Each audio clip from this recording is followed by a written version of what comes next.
Hello बच्चों, तो up score के यूट्यूब चैनल में आप लोगों का स्वागत है। आप लोगों को पता ही है कि हम लोगों की 1000 प्रॉब्लम सीरीज चल रही है, जिसमें कि हम लोग आपको पूरा का पूरा syllabus from start to last discuss करने वाले हैं। और मैं आपका फिजिक्स मेंटर विक्रम मिश्रा। और देखिए, फिजिक्स को लेकर के मन में काफ़ी कुछ होता रहता है, डिस्टर्बेंस है, प्रेशर है, बहुत कुछ है। मैंने आप लोगों के लिए पूरा का पूरा प्रॉब्लम का सीरीज इस तरीके से फ्रेम करके रखा हुआ है कि अगर आप इस सीरीज को अच्छे से कर ले गए तो आपका कॉन्सेप्ट भी बहुत अच्छे से रिवाइज होगा, क्योंकि मैंने इस पूरी सीरीज को कॉन्सेप्ट पे ब्रेक करा हुआ है। मतलब ऐसा नहीं chapter by chapter, concept by concept break करा हुआ है। तो अगर आपने पूरी सीरीज करी ना, तो आपका एक एक कॉन्सेप्ट क्लियर हो जाएगा। और आपको मालूम है फिजिक्स में कॉन्सेप्ट क्लियर होने का मतलब होता है सिलेक्शन।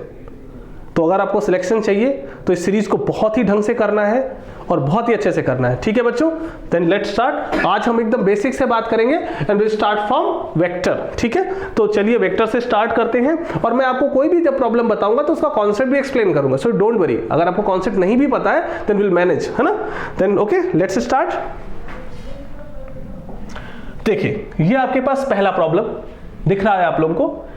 यहां पर एक चीज मैं आपको बता दूं, आप लोग चाहें तो वीडियो को पॉज करके पहले खुद से अटेम्प्ट कर लें उस चीज को, और उसके बाद फिर देखें कि मैंने कैसे किया है या उसका कॉन्सेप्ट क्या है। फिर देखें कि आपने कैसे किया है और उस चीज को मैच करें, ठीक है ना। और उसे और कैसे बेहतर किया जा सकता है उस पर काम करें। तो चलिए देखते हैं। अब जैसे यहां पर आपको दिख रहा है कि दो वेक्टर हैं ए और बी, उनको ऐड किया गया है और उनका जो मैग्नीट्यूड है वो mod of A plus mod of B के बराबर है। अब हमें यह पता लगाना है कि वेक्टर ए और वेक्टर बी के बीच में एंगल कितना है।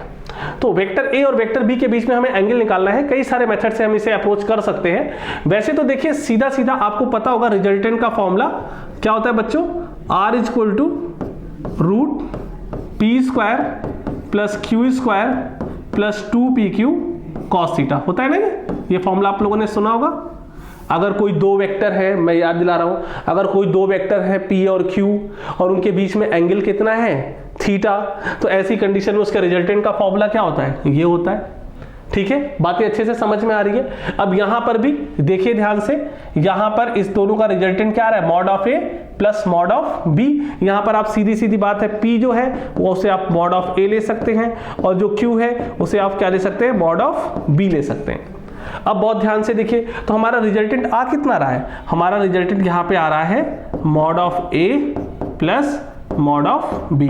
और यहां पर क्या लिखा हुआ है, ध्यान से देखिए, ये है मॉड ऑफ ए का square plus mod of b का square plus twice of mod of A into mod of b into cos theta. अभी फटाफट स्क्वायरिंग कर दीजिए। देखिए जरा ध्यान से, जब इसके स्क्वायरिंग करेंगे तो यहाँ पे होल स्क्वायर हो जाएगा ना, तो होल स्क्वायर को ओपन भी कर देते साथ ही में। तो mod of A square plus mod of B square plus twice of mod of A into mod of B. ठीक है, और यहां पर क्या हो जाएगा, यहां पर हो जाएगा mod of A square plus mod of B square plus twice of mod of A into mod of B cos theta. अब देखिए बहुत सिंपल है, यहां पर ये कैंसिल हो गया, ये और ये कैंसिल हो गया, मतलब ये जीरो हो गए। और यहां पर अब बचा कितना, twice of mod of A into mod of B is equal to twice of mod of A into mod of B cos theta. अब यहां पर हमने मॉड ऑफ ए से mod of A, mod of B से mod of B, और ये 2 सब cancel कर दिया, तो कॉस थीटा कितना हो गया, 1। तो थीटा कितना हो गया बच्चों, 0 डिग्री। ठीक है ना बच्चों, ये बात एकदम आपको समझ में आ रही है। बहुत ही सिंपल सी चीज है। देखिए यहां पर हम लोग को ये पता लगाना था कि अगर किन्हीं दो वेक्टर के सम का मैग्नीट्यूड उनके इंडिविजुअल मैग्नीट्यूड के इक्वल है, तो ऐसी कंडीशन में उनके बीच में एंगल क्या होगा। ये इसका जनरल मेथड है। अदरवाइज ये तो वैसे भी बहुत आसान था। आपको मालूम होना चाहिए कि R की वैल्यू, रिजल्टेंट की वैल्यू P प्लस Q के बराबर कब होती है, जब उनके बीच में एंगल थीटा 0 डिग्री होता है। ये तो वैसे भी स्टैंडर्ड रिजल्ट था। तो आप स्टैंडर्ड रिजल्ट्स आपको प्रिपेयर है तो भी ये डायरेक्ट सॉल्व हो सकता था। आपको मालूम है कि रिजल्टेंट मैक्सिमम कब होता है, व्हेन थीटा इक्वल टू 0। और आपको इसी में देखिए ये भी बता रहा हूं, रिजल्टेंट मिनिमम कब होता है, मतलब P माइनस क्यू या फिर Q minus P, when theta equal to 180। मैंने आपको बोला था ना, मैं आपको हर सम के साथ में उसके कॉन्सेप्ट को भी क्लियर करता चलूंगा, ताकि आपको पीछे से कुछ भी कॉन्सेप्ट को लेकर के दिक्कत ना हो। आपने ये चैप्टर पढ़ाओ चाहे ना पढ़ाओ, डजंट मैटर, आप कॉन्सेप्ट को ढंग से सुनिए और फिर उसके एप्लीकेशन को देखिए। तो अभी आप क्या करेंगे, वीडियो पॉज करेंगे और फिर इसे अच्छे से आराम से कॉपी कर लेंगे, और मैं अगले सवाल पे चलता हूं। देखिए अब अगला सवाल क्या है, कह रहे the magnitude of vector a b and c are 3 4 and 5 respectively and a plus b equal to c, ये गिवन है। मतलब वेक्टर ए में जब भी वेक्टर बी को ऐड किया गया तो हमें वेक्टर क्या मिल रहा है, सी मिल रहा है। अब कुछ लोगों के मन में आ रहा होगा कि ये सर ने राइट एंगल ट्राइंगल क्या सोच के बना दिया। देखिए आप ध्यान से देखिए तो इन जो भी आपको वेक्टर दिए हैं उनके जो मैग्नीट्यूड है, आप ध्यान से देखिए वो पाइथागोरियन पेयर है। मतलब इनसे आपको दिख रहा है कि एक राइट एंगल बन सकता है, इसलिए हम इसे डायरेक्ट भी ड्रॉ कर सकते हैं। तो हमने डायरेक्ट ड्रॉ कर दिया। And we have to find angle between A and B. देखिए ये वेक्टर ए है और ये वेक्टर बी है और ये उसके बीच में एंगल है, तो उसके बीच में एंगल तो आपको साफ साफ नजर आ रहा है। वो एंगल कितना है, देखिए थीटा इक्वल टू 90 डिग्री या फिर क्या π/2 रेडियन। खत्म। इतना आसान सवाल था। मतलब आपने सिंपली फिगर को ड्रॉ किया और रिजल्ट आपके सामने है। ठीक है, ये बात अच्छे से समझ में आ रही बच्चों? ठीक है। और आप लोग मेथड वही रखिएगा, पहले आपको कुछ भी क्वेश्चन दिखे स्क्रीन पॉज करिए, खुद से ट्राई करिए और उसके बाद फिर आप देखिए कि मैंने उसमें क्या कॉन्सेप्ट लगाया है और कॉन्सेप्ट इस तरीके से आपका अच्छे से रिवाइज होगा। ठीक है, तो चलिए ये क्वेश्चन तो हो गया, बहुत आसान था। अगले क्वेश्चन पे चलते हैं हम लोग। कह रहे the maximum and minimum magnitude of resultant of two given vectors are 17 unit and 7 unit. आपको देखिए कोई दो वेक्टर हैं P और Q है मान लो, उनका मैक्सिमम मैग्नीट्यूड कब होता है, मैंने आपको बताया था जब वो दोनों सिंपली उसके मैग्नीट्यूड ऐड हो जाते हैं। तो ये 17 है और कह रहे हैं मिनिमम कितना है बच्चों, 7 है। तो मतलब P माइनस Q कितना हो गया, देखिए 7। अब आपको मैंने जो शुरू में कॉन्सेप्ट बताया था वो कॉन्सेप्ट अगर ध्यान है आपको तो आप सीधे सीधे इस इक्वेशन को फ्रेम कर सकते हैं। If these two vectors are at right angle to each other then find the magnitude of their resultant.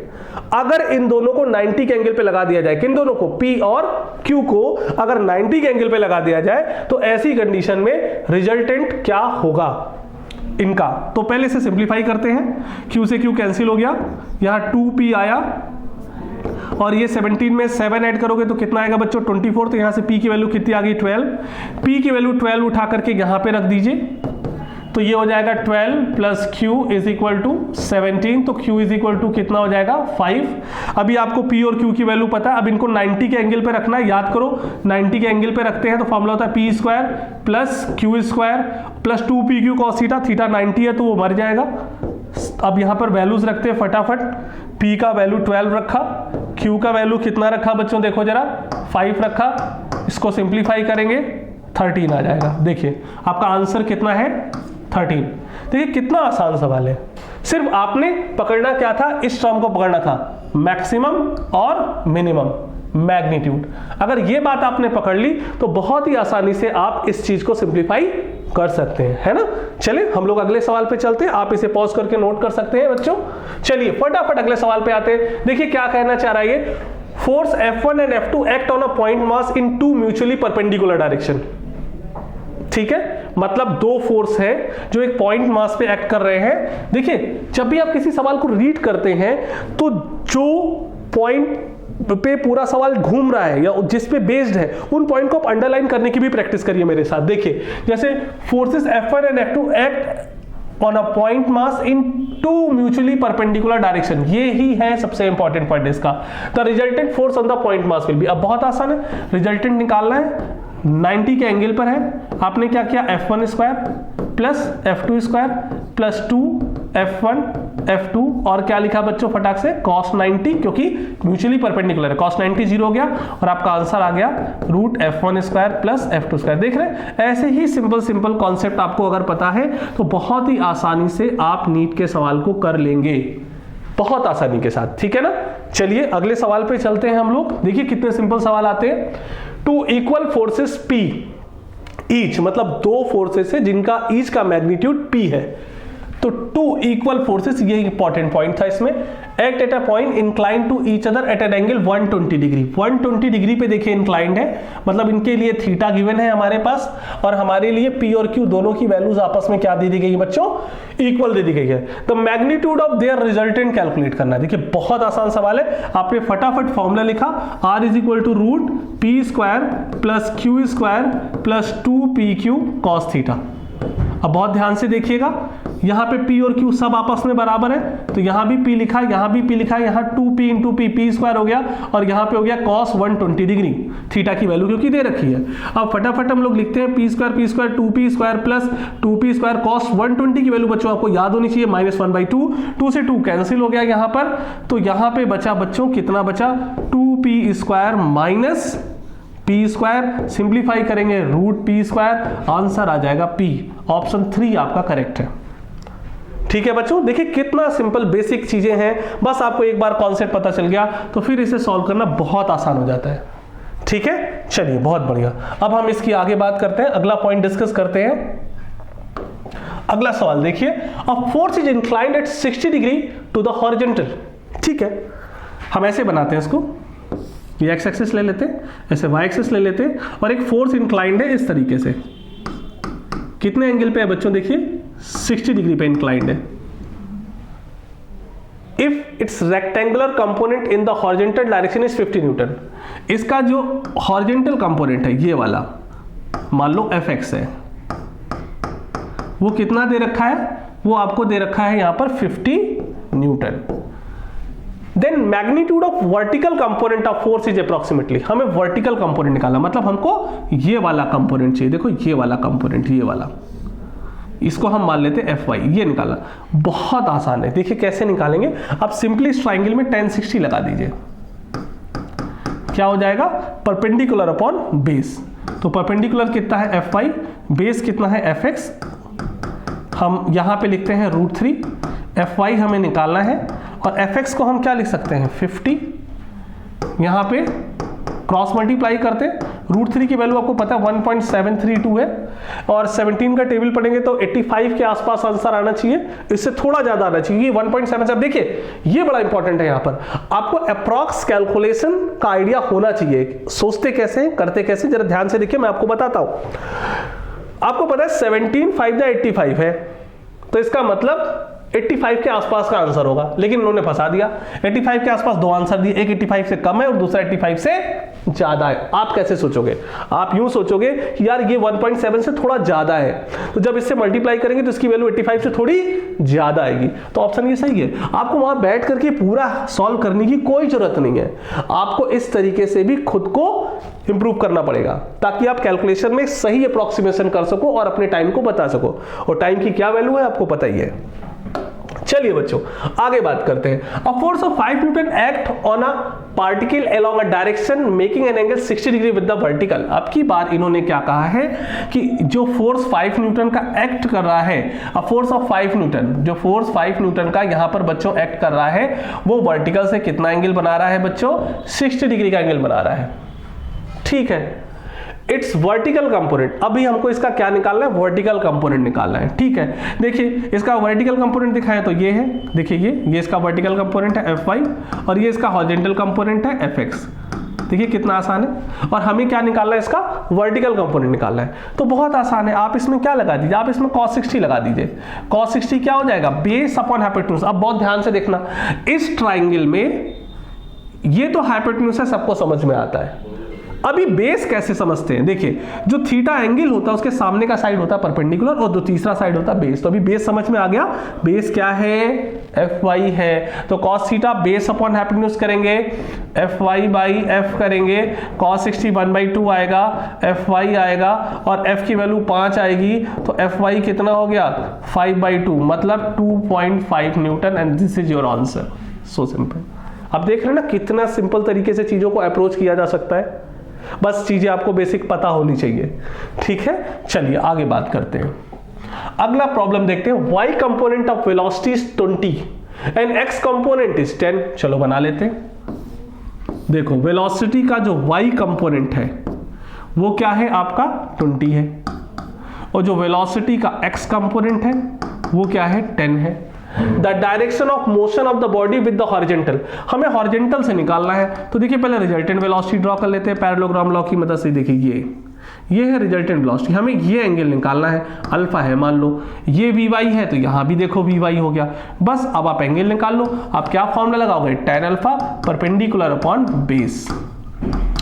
अभी परपेंडिकुलर वी कितना है 20 और बेस कितना है 10, आंसर कितना है 2। तो tan अल्फा कितना आ गया बच्चों 2, तो अल्फा कितना आ गया tan इनवर्स 2। ठीक है, इतनी बात समझ में आ रही बच्चों आपको? देखिए कितना सिंपल सा सवाल था। चलिए आगे करते हैं डिस्कस। अगला प्रॉब्लम देखिए, a particle is simultaneously acted by 2 forces equal to 4 newton and 3 newton. ठीक है, the net force on the particle is, अब देखिए इन्होंने एंगल के बारे में कुछ नहीं बताया है कि उनके बीच में एंगल क्या है, तो चलो हम रेंज डिस्कस कर लेते हैं। हमें मालूम है, मान लो कि P जो है वो 4 न्यूटन है और जो Q है वो 3 न्यूटन है, तो इनका जो मैक्सिमम वैल्यू होगा बच्चों कितना होगा, मालूम है ना फॉर्मूला मैक्सिमम का, P plus Q 4 plus 3 when theta equal to 0 degree 7 newton आ गया। और इनके बीच में जो मिनिमम फोर्स डेवलप हो सकता है इनको मिलाने से, वो क्या हो सकता है 4 minus 3 is equal to 1 Newton.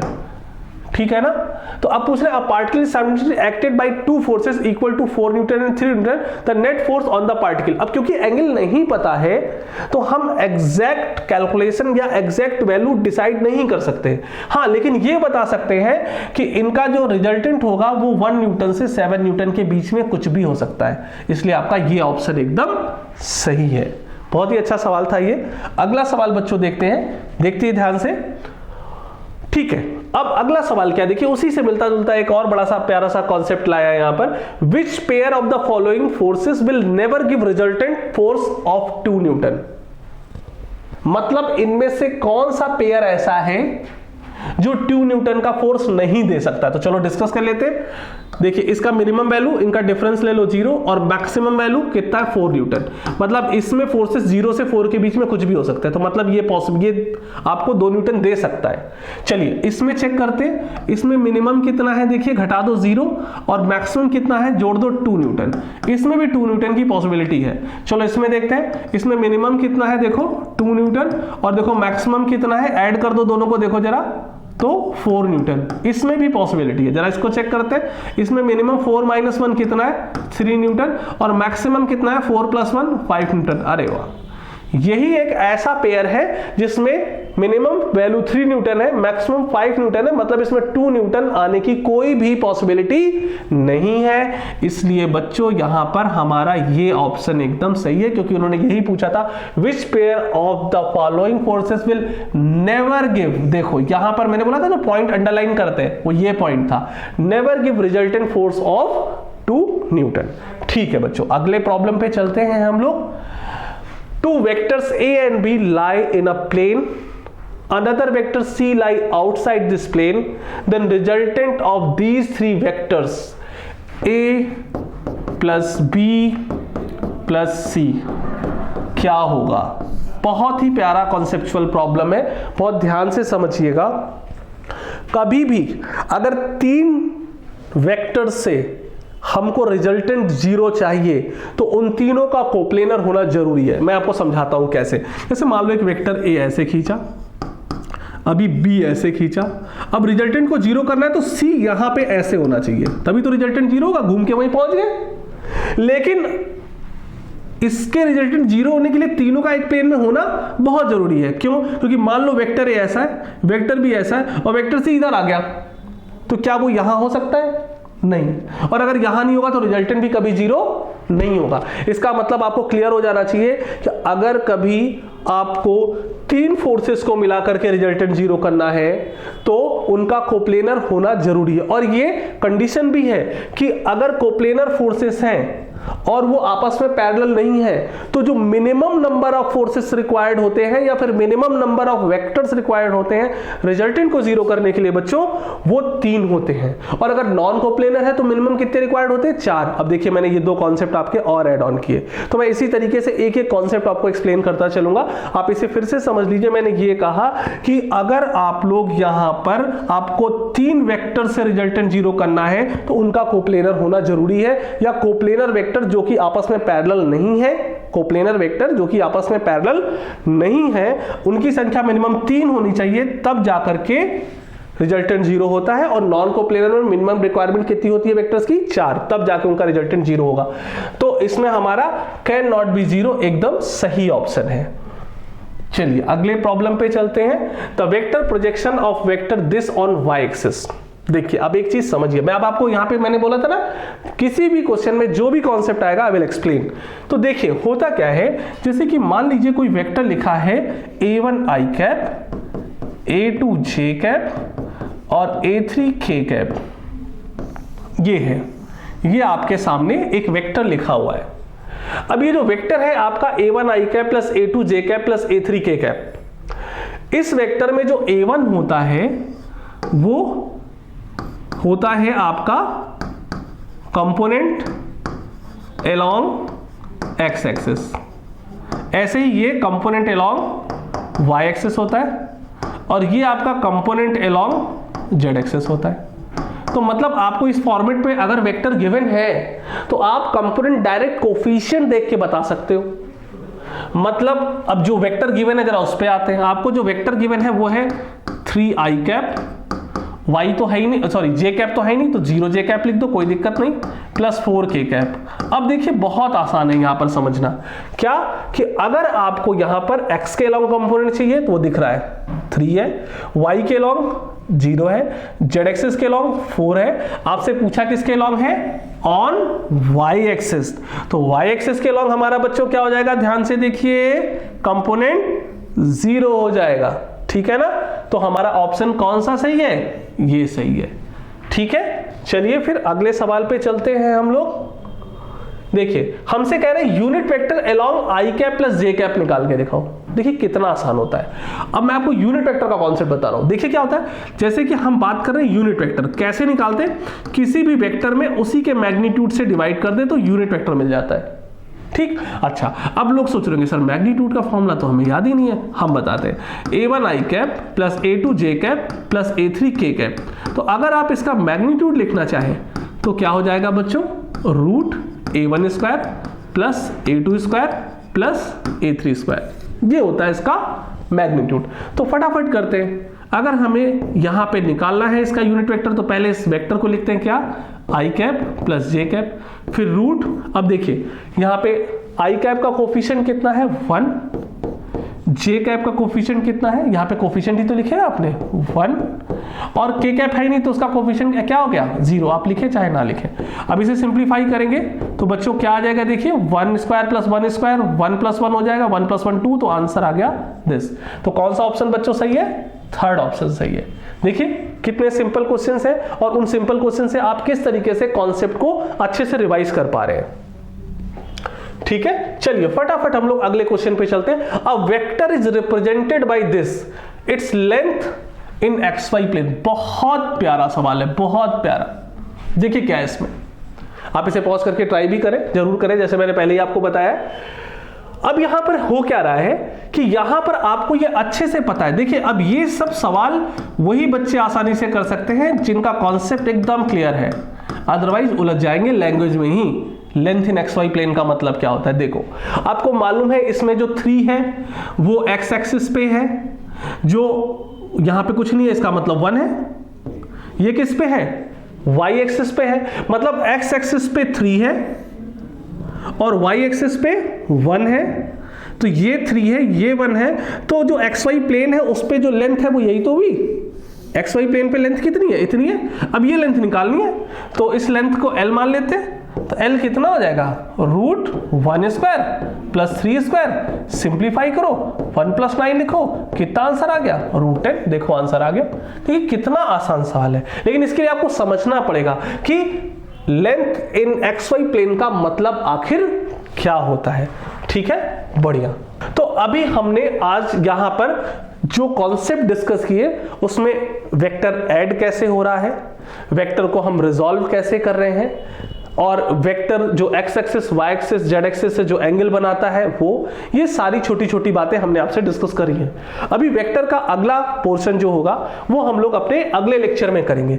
ये मैंने आप लोगों के लिए 1000 प्रॉब्लम की सीरीज प्रिपेयर करी है बच्चों, और इस पूरी की पूरी सीरीज में आपको हम एक एक कॉन्सेप्ट, एक एक चैप्टर की बात नहीं कर रहा हूं, एक एक कॉन्सेप्ट जो कि आपके लिए सीखना जरूरी है नीट के एग्जाम के लिए, वो सब हम डिस्कस करने वाले हैं। तो पूरा का पूरा physics as a whole single chapter हमने बना दिया है। और अगर आपने सीरीज को अच्छे से कर लिया तो आपके सिलेक्शन को कोई नहीं रोक सकता, क्योंकि आपको मालूम है फिजिक्स ही एक सबसे बड़ा बैरियर होता है आपको वहां तक पहुंचने में, जिसके लिए आप इतनी कोशिश कर रहे हैं। तो ठीक है बच्चों, तो आज हम शुरुआत कर चुके हैं, हमारा अगला लेक्चर जल्दी ही आपके सामने आएगा। फिर मिलते हैं, थैंक यू।